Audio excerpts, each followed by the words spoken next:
大家好，今日同大家講下中國對美國加關稅之後，究竟邊啲高端美國貨最難頂？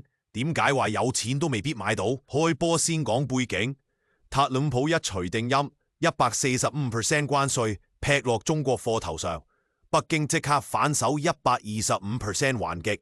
理論上中國出口商大傷，但入口商都唔好過。舊年中國仲買咗成1400幾億美元美國貨，依家要加到成倍價，梗係頭都痛。普通貨易搞掂，大豆、玉米、小麥四圍都買到。豆就係豆，巴西、阿根廷排住隊。3月中國乾脆一粒美國小麥都唔要，西餐廳 steak 都轉澳洲牛，呢啲叫換貨易過借貨。難搞嘅係高端貨。第一樣藥品。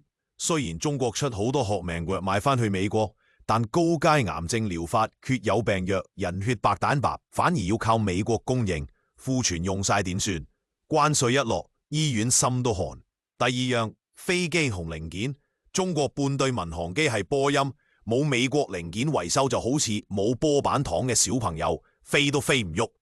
仲有國產 C919 引擎同航電好多用美國技術，產隨時卡住。點猜？北京可能又玩招敗招，靜雞雞豁免部分高端貨，好似上回合咁。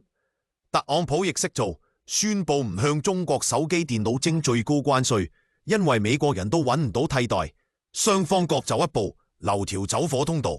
總結一句啊，平啲嘅嘢易揾代替，高端貨就真係唔易斷奶。